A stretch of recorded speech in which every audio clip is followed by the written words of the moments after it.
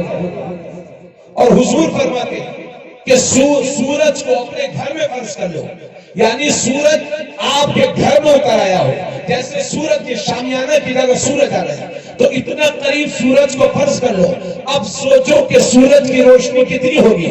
حضور فرماتے ہیں اس سے بھی زیادہ روشنی اس تاج کی ہوگی جو قرآن پڑھ کر کے اس پر عمل کرنے والے کے ماں باپ کو پہنایا جائے گا۔ حضور فرماتے ہیں سوچو کہ جب ماں باپ کو ایسا تاج پہنایا جائے گا تو جس نے خود قرآن پڑھ کے عمل کیا ہو اس کو کیسا تاج پہنایا جائے گا۔ بعض لوگ یہ سمجھتے ہیں کہ یہ حدیث شریف صرف حافظوں کے لیے، ایسا نہیں ہے۔ یہ حدیث شریف صرف حافظوں کے لیے نہیں ہے، مگر چونکہ حافظ تو اور زیادہ پڑھتے ہیں تو ان کے لیے بدرجہ عدم یہ فضیلت موجود ہے۔ تو حضرات گرامی، اب ذرا ذہنوں کو اور قریب کریں۔ آج ہم اپنے بچوں کو انجینئر بھی بنا رہے ہیں، ڈاکٹر بھی بنا رہے ہیں، سائنسداں بھی بنا رہے ہیں، بڑے سے بڑا کسان بھی بنا رہے ہیں۔ آج یہ ہمارے علماء بیٹھے ہوئے ہیں، یہ حفاظ بیٹھے ہوئے ہیں، یہ قرہ بیٹھے ہوئے ہیں۔ کسی کی تنخواہ 5,000 ہے، کسی کی تنخواہ 7,000 ہے، کسی کی تنخواہ 8,000 ہے، حد سے حد 10 سے 12,000۔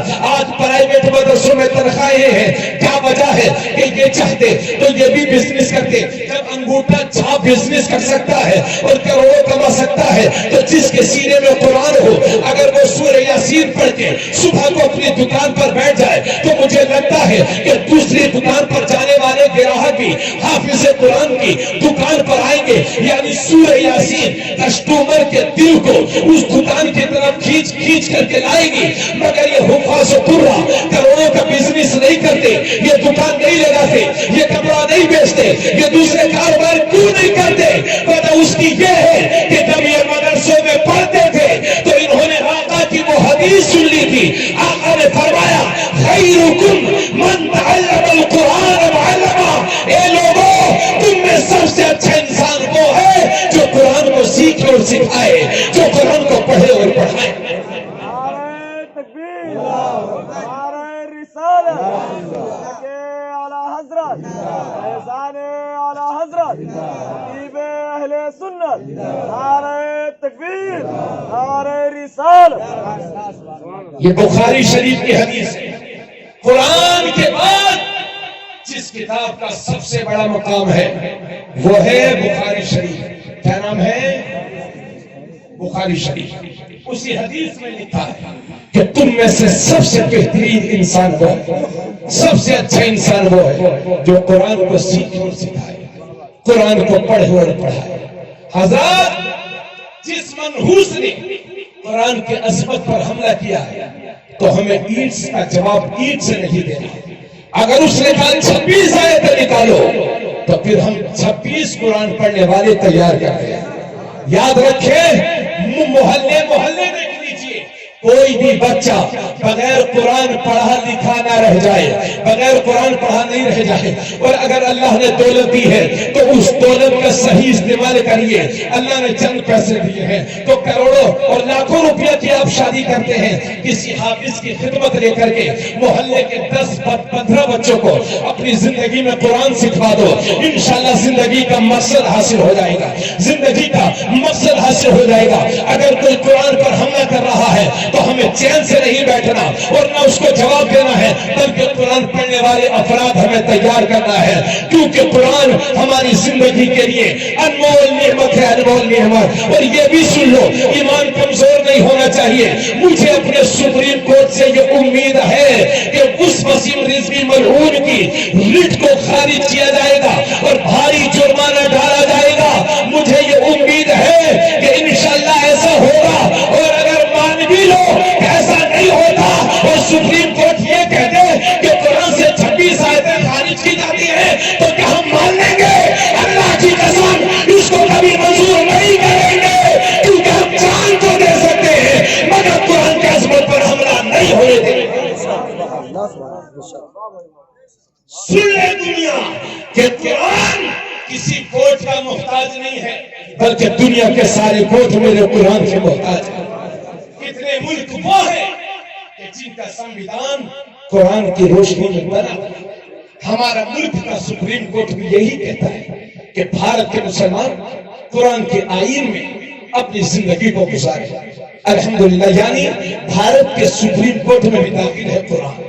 اس لیے قرآن کو سمجھنے کی ضرورت ہے. اور وہ 26 آیتیں جن کی یہ بات کرتے ہیں کہ اسے پڑھ کر کے جہادی ہوتے ہیں. ارے ہم پڑھ رہے ہیں, ہم حافظ ہیں ان آیتوں کے, تو کیا ہم جہاد کر رہے ہیں؟ کتنے لوگ مار دیے ہم نے؟ بتائیں ملک میں نفرتوں کی آگ لگانے والے, بتائیں. اور اگر مان بھی لو کہ 30 کروڑ لوگ اگر ہندوستان میں جہاد اور آتنک ہی پھیلاتے تو مجھے بتاؤ کہ ہندوستان کی فضا امن و شانتی برقرار رہتی؟ امن و شانتی برقرار ہے. اس کی وجہ یہی ہے کہ مسلمان اپنے قرآن پر عمل کرتا ہے. یہ قرآن نے کہا ہے کہ جس نے کسی ایک کی جان کو بچایا اس نے پوری انسانیت کو بچایا, اور جس نے کسی ایک آدمی کا قتل کیا اس نے پوری انسانیت کا قتل کیا, پوری انسانیت کا قتل کیا. آقا فرماتے ہیں کہ اگر سمندر کے قریب میں بھی بیٹھ کر کے وضو کرو تو پانی کم خرچ کرو. ایک گلاس پانی بہانا, بنا ضرورت کے پانی کو پھینکنا اسلام میں جائز نہیں ہے. سوچو, جس دین میں ایک گلاس پانی بہانا جائز نہ ہو, اس دین میں کسی آدمی کا بے گناہ آدمی کا قتل کرنا کہاں سے جائز ہو سکتا ہے؟ کسی کا خون بہانا کیسے جائز ہو سکتا ہے؟ اس لیے میں دنیا کو دعوت دوں گا کہ قرآن کو پڑھنے کی کوشش, سمجھنے کی کوشش کریں. الحمدللہ قرآن 1400 سال پہلے جیسے نازل ہوا تھا آج الحمدللہ ویسے ہی ہے. حضرت کی جانب سے فرمائش ہو رہی ہے کہ رمضان شریف کے تعلق سے تھوڑا سا بول دیا جائے. ٹھیک ہے, بس 5 منٹ آپ مجھے دے تو اجازت ہے آپ لوگوں کی, پریشان تو نہیں ہے, صرف 5 منٹ آپ کے لیں گے. آج اس میں دن میں میری بہت طبیعت خراب تھی مگر پھر بھی میں نے دل لگا کر کے تکلیف کی ہے تاکہ آپ حضرات قرآن کو سمجھنے کی کوشش کریں. ایک خطبہ جو نبی نے رمضان شریف سے پہلے دیا تھا, شعبان سے پہلے دیا تھا, اس میں آقا نے فرمایا اے لوگوں تمہارے پاس رمضان کا عظمت والا اور برکت والا مہینہ آ گیا ہے. آقا نے فرمایا وہ مہینہ کہ جس میں جنت کے دروازوں کو کھول دیا جاتا ہے اور جہنم کے دروازوں کو بند کر دیا جاتا ہے اور شیطان کو قید کر دیا جاتا ہے. اس کے بعد آقا فرماتے ہیں اے لوگوں تمہارے پاس وہ مہینہ آ گیا کہ جو اس کے دن میں روزے رکھے اور رات میں تراویح پڑھے نوافل ادا کرے تو اللہ اسے جہنم سے آزاد فرما دیتا ہے۔ اسی موقع پر اسی حدیث میں اللہ کے نبی نے فرمایا کہ لوگوں کو چاہیے کہ روزے دار کو افطار کرایا کریں، کیونکہ جو روزے دار کو افطار کراتا ہے اللہ اسے جہنم کی آگ سے آزاد فرماتا ہے۔ تو صحابہ عرض کرتے ہیں یا رسول اللہ ہمارے پاس اتنا مال نہیں ہے، اتنا کھانا دودھ اتنی کھجور ہمارے پاس نہیں ہے کہ کسی کو ہم افطار کرا سکیں۔ توجہ چاہوں گا، چاچا دکھ رہا ہے نا، ماشاءاللہ عالموں کو بھی دیکھنا ثواب ہے اور آپ جیسے بزرگوں کو دیکھنا بھی ثواب ہے۔ الحمدللہ آپ سے دعا کی درخواست ہے، میرے دعا کریں گے۔ تو آقا نے فرمایا، صحابہ نے عرض کیا یا رسول اللہ ہم غریب ہیں کیسے افطار کرا سکتے ہیں؟ تو اللہ کے نبی نے فرمایا یہ ثواب اسے بھی ملے گا جو کسی ایک کھجور سے کسی روزے دار کو افطار کرائے گا، اور یہ ثواب اسے بھی ملے گا جو ایک گھونٹ پانی دے کر کے روزے دار کو افطار کرائے گا، اور یہ ثواب اسے بھی ملے گا جو ایک گھونٹ دودھ دے کر کے روزے دار کو افطار کرائے گا، ہے نا۔ اور بغیر یعنی روزے دار کے روزے میں کوئی کمی بھی باقی نہیں ہوگی۔ جیسے کہ قاری اسلم صاحب نے روزہ رکھا، قاری ذاکر صاحب نے انہیں افطار کرایا، تو جتنا ثواب قاری اسلم صاحب کو ملے گا اتنا ہی ثواب قاری ذاکر کو بھی ملے گا، اور ان کے ثواب میں کوئی کمی بھی نہیں آئے گی، یعنی ان کا ثواب کاٹ کر انہیں نہیں دیا جائے گا بلکہ انہیں افطار کرانے کا دیا جائے گا، انہیں روزہ رکھنے کا دیا جائے گا۔ اور آقا نے فرمایا کہ جو کسی روزے دار کو پیٹ بھر کے کھانا کھلاتا ہے تو اللہ اسے کبھی بھوکا نہ رکھے گا اور اسے ایسا سیراب کرے گا کہ پھر وہ زندگی میں کبھی فاقے سے نہیں رہے گا، یعنی اللہ اسے ایسا نوازے گا۔ اور اللہ کے نبی نے فرمایا کہ رمضان شریف کا مہینہ یہ وہ مہینہ ہے جس کا پہلا حصہ رحمت کا ہے، دوسرا حصہ مغفرت کا ہے، اور تیسرا عشرہ کا معنی 10 ہوتا ہے، یعنی آخر کے جو 10 دن ہے وہ تیسرا عشرہ جہنم سے آزادی کا ہے۔ آقا نے فرمایا شعبان الشہری و رمضان الشہر اللہ، شعبان میرا مہینہ ہے اور رمضان اللہ کا مہینہ ہے، رمضان اللہ کا مہینہ ہے۔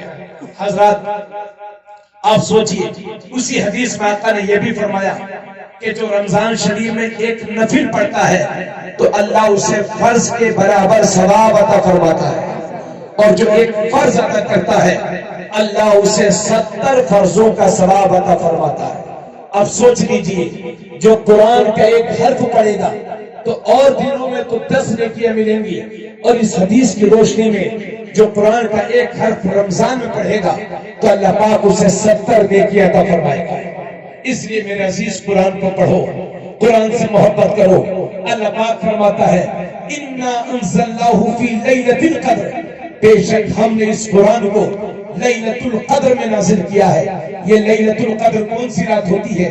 رمضان شریف کے آخری 10 دن میں پائی جاتی ہے، 21ویں 23ویں 25ویں 27ویں 29ویں، یعنی طاق راتوں میں لیلۃ القدر کو تلاش کرو۔ لیلۃ القدر کیا ہے؟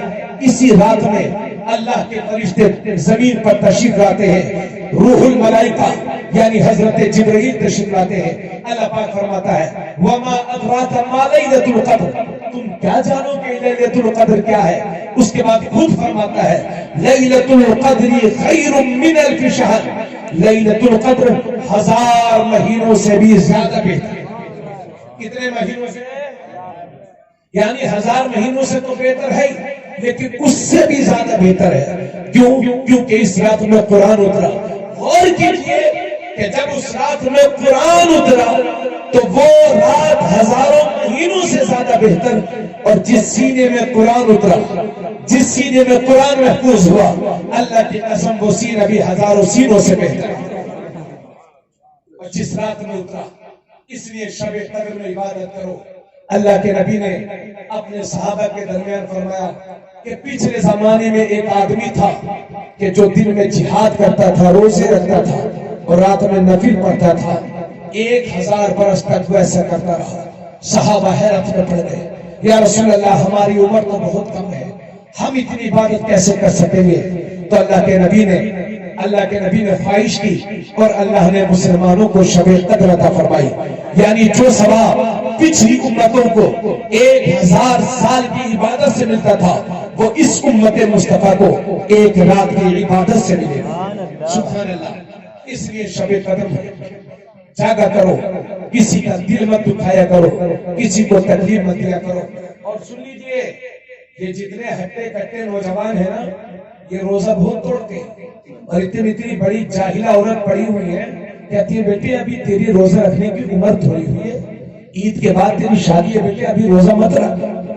اللہ کے نبی فرماتے ہیں روزہ رکھو صحت پا جاؤ گے، یعنی روزہ رکھنے سے تندرستی بنتی ہے۔ دنیا کے ہر ڈاکٹر سے آپ پوچھ لیجیے، کوئی بھی روزے کو میڈیکل کے حساب سے غلط نہیں بتا سکتا۔ تو جو جان بوجھ کر کے روزہ توڑتے ہیں، یہ سن لو بس آخری بات، جو جان بوجھ کر کے روزہ توڑتے ہیں اس کا گناہ کتنا ہے؟ یعنی ایک تو ہو گیا کہ روزہ رکھا ہی نہیں، تو رمضان شریف کا ایک روزہ چھوڑنا اور اس کے بدلے میں کسی اور مہینوں میں 60 روزے رکھنا، یعنی 60 روزے رکھ کر کے بھی اس ایک روزے کے برابر ثواب نہیں مل سکتا۔ اس لیے روزہ مت چھوڑو۔ اور روزہ جو توڑتا ہے، یعنی ابھی تو کسانی کا موقع ہے، گیہوں لگ رہا ہے، دیکھا انجن سے پانی چلا، گرمی لگ رہی تھی، بس لگا دیا، بس کبھی بھوک لگی تو روزہ توڑ دیا، کبھی چلے گا بہرائچ گھومنے، کوئی دیکھ تھوڑی رہا بس روزہ توڑ دیا۔ یہ حال ہے مسلمان کا۔ سن لو، روزہ توڑنے کا کفارہ یہ ہے، جس نے بنا کسی شرعی مجبوری کے روزے کو توڑا تو وہ اس کے کفارے کے طور پر یا تو 60 غلام آزاد کرے، تو غلام تو آج کل ہے نہیں، تو یا تو 60 غلام آزاد کرے، یا پھر اس کے بدلے میں 60 روزے رکھے اور برابر رکھے۔ اگر 59 رکھے تھے، 60واں چھوڑ دیا تو پھر دوبارہ سے رکھے۔ تو 60 رکھنے سے بہتر یہ ہے کہ وہ ایک رمضان شریف آ رہی ہے، ارے مرد تھوڑی جائیں گے آپ روزہ رکھنے سے، تو یا تو 60 غلام آزاد کرو یا 60 روزے برابر رکھو۔ اور تیسری بات روزے کا کفارہ، یا 60 آدمیوں کو دونوں ٹائم کا کھانا کھلاؤ۔ کتنے آدمیوں کو؟ دونوں ٹائم، پوری بارات ہو گئی، اس سے بہتر یہ ہے روزہ مت توڑو۔ یہ کفارہ ہے روزہ توڑنے کا۔ اس لیے میرے عزیزوں، نوجوانوں، بزرگوں، اللہ کے واسطے روزہ مت توڑنا۔ یہ روزہ آپ کے لیے ہے، اس امت کی شان ہے روزہ۔ رمضان شریف میں جو ہمارے منہ سے بو نکلتی ہے، یعنی نہ کھانے پینے کی وجہ سے جو بو نکلتی ہے، اللہ کے نبی فرماتے ہیں وہ اللہ کو مشک سے بھی زیادہ پسندیدہ ہے، وہ بو جو روزے دار کے منہ سے۔ اس لیے لوگوں، تو اس مہینے میں کوئی ایک فرض ادا کرے گا تو 70 فرضوں کے برابر، ایک نفل ادا کرے گا تو ایک فرض کے برابر۔ تو پھر میں یہ بھی کہہ سکتا ہوں حدیث کی روشنی میں کہ کہیں ایسا بھی ہو سکتا ہے کہ کوئی ایک گناہ کرے تو اس کے بدلے میں 70 گناہ ملے، یہ بھی ہو سکتا ہے۔ اس لیے خدا کے واسطے رمضان شریف جب آتا تھا تو دنیا کی ساری قومیں مسلمانوں کی عزت کرتی تھی۔ اور آپ سب سے کہنا چاہوں گا کہ سحری میں اگر آپ کے یہاں کا لاؤڈ اسپیکر بجتا ہو اور آپ لوگ سحری میں نعتیں پڑھتے ہو، تقریریں کرتے ہو، تو خدا کے واسطے سبھی لوگ گاؤں میں رہتے ہیں، روزہ ہم رکھتے ہیں، آج کل ہر گھر میں گھڑی ہے، تو جتنی ضرورت ہو بس اتنا ہی استعمال کرو، یعنی گھنٹہ 2 گھنٹہ مت بچاؤ۔ کیوں بھائی صحیح نہیں؟ کیوں صحیح نہیں ہے؟ ہاں، اب اس سے اگر کچھ مت کہلواؤ، بس یہ پورا خلاصہ میں نے کر دیا، ورنہ آپ کو خبریں دینے لگوں گا تو آپ حیرت کریں گے۔ یعنی بنا ضرورت کے سحری میں پر مت زیادہ بولیے تاکہ کسی کی نیند میں خلل نہ پڑے۔ ہم کو روزہ رکھنا ہے، کسی کو زبردستی تھوڑی ہے، بھائی مسلمان کو روزہ رکھنا ہے تو کھڑی ہے، ایک بات جان جائے، یہ بار بار اعلان، بار بار اعلان، بار بار اس طرح سے مت کرو، کسی کو اپنی ذات سے تکلیف نہیں پہنچنا چاہیے، ہے نا؟ برا مت مانیے گا آپ، مگر یہ باتیں ہیں جس پر ہم سب کو عمل کرنا ہے۔ اور قرآن پڑھو تو ایسے پڑھو جیسے رو رہے ہیں، اور رونا نہ آتا ہو تو رونے والی شکل بنا۔ حضرت داتا گنج بشرا ہولی سے کسی نے پوچھا حضور قرآن پڑھ کے رونا بھی نہ آتا ہو، رونے والی شکل بھی نہ بنتی ہو، تب داتا گنج بشرا ہولی نے فرمایا تو ایسے آدمی کو اپنے مقدر پر رونا چاہیے کہ اتنا تنگ دل ہو گیا ہے کہ وہ قرآن پڑھ کر کے اس کو رونا نہیں کرتا۔ بزرگوں نے لکھا ہے کہ جس کا دل کرتا ہے کہ میں اللہ سے بات کروں، اللہ سے میری بات ہو، تو اسے چاہیے وہ قرآن پڑھا کرے، اللہ سے بات ہو۔ یعنی قرآن پڑھ کر کے آپ کو ایسا لگے گا کہ اللہ یہ بات مجھے سے، اس لیے قرآن کی بہت برکت ہے۔ اب آپ مجھے یہ بتائیں، مجمع میں بہت سارے لوگ بے قرآن پڑھے لکھے ہے کہ نہیں؟ بہت سارے لوگوں کو قرآن پڑھنا نہیں آتا۔ زندگی میں 70-80 سال 90 سال کی زندگی میں جس مسلمان نے قرآن نہیں پڑھنا سیکھا، اس نے سمجھو زندگی میں کچھ نہیں سیکھا، بالکل بیکار ہے وہ آدمی جس نے زندگی میں قرآن پڑھنا نہ سیکھا۔ اس لیے میرے ساتھ اب ہاتھوں کو اٹھاؤ اور دل سے یہ نیت کرو کہ ہم کو قرآن شریف سیکھنا انشاءاللہ۔ ارے 4-5 مہینے لگتے ہیں، سیکھ جائیں گے کہ یہ انشاءاللہ، ہاتھوں کو اٹھائیں گے یہ انشاءاللہ ہم قرآن شریف پڑھنا سیکھیں گے۔ ارے کہیے دل لگا کے اللہ کی بارگاہ میں کہ اللہ ہمیں قرآن کی تعلیم عطا فرما، انشاءاللہ ہم قرآن کو پڑھنا سیکھیں گے۔ آپ حضرات میں جو نوجوان بچے بزرگ قرآن پڑھے ہوئے نہیں ہیں، انہیں چاہیے کہ قرآن پڑھیں۔ اور آپ سے گزارش ہے، ہاں جیسے آپ مدرسے میں پڑھاتے ہیں، اگر کوئی خواہش کا اظہار کرے تو اس کو بھی آپ قرآن پڑھا دیں۔ ٹھیک ہے آپ 5 گھنٹہ پڑھاتے ہیں، لیکن اپنی قوم کے لیے تھوڑا سا ٹائم آپ دے دیجیے۔ عصر بعد بھی کوئی چاہے تو عصر بعد پڑھا دو، 3 بجے چاہے تو 3 بجے پڑھا دو، اللہ آپ کو اس کا اجر عطا فرمائے گا، ہے نا بھائیو؟ سچی باتیں کریں۔ اور قرآن آپ کو نمازی بھی بنا دے گا، جب قرآن پڑھیں گے تو نماز بھی خود بخود پڑھیں گے۔ آزاد تقریر میری ختم ہو گئی۔ اب ایک بات یہ بھی آپ سے مجھے کہنا ہے کہ دیکھیے یہ جو ہمارا مدرسہ عزیز العلوم جس کے فارغ پورے ضلع بہرائچ جو شہر بستی ہے، تقریباً 60 سال پرانا مدرسہ ہے۔ مسلمان کی کوئی بھی آبادی ایسی نہیں ہوگی کہ جہاں پر عزیز العلوم کے پروردہ افراد نہ پائے جاتے ہیں، ہے نا؟ جہاں عزیز العلوم کے پڑھے ہوئے نہیں پائے جاتے ہیں۔ ہمارا زیادہ تر چندہ ہمارے مدرسے کا ممبئی اور مہاراشٹر سے ہوتا تھا، لیکن اس بار حالات ایسے ہو گئے کہ ہم سوچ رہے کہ اللہ جانے ہمارا مدرسہ چلے گا تو چلے گا کیسے؟ یہ مدرسے ہماری ریڑھ کی ہڈی کی طرح ہے، اگر یہ کمزور ہو گئے تو ہندوستان کا مسلمان کمزور ہو جائے گا۔ حالات بہت خراب ہیں، آپ 150-200 روپیہ اپنے بچوں کے علاج پر خرچ کر دیتے ہیں۔ اس نیت کے ساتھ میں آپ سے چاہوں گا، اور یاد رکھیں اللہ نے مجھے دال روٹی کا بہت دیا ہے، میں کسی کا 1 روپیہ بھی الحمدللہ منبر رسول پر کرتا ہوں، 1 روپیہ بھی ادھر سے ادھر نہیں کرتا ہوں۔ یعنی پیسہ بدل سکتا ہے، نوٹ نقدی ٹرانسفر ہو سکتی ہے، مگر وہ مدرسے میں منتظمین کے حوالے میں کر دوں گا۔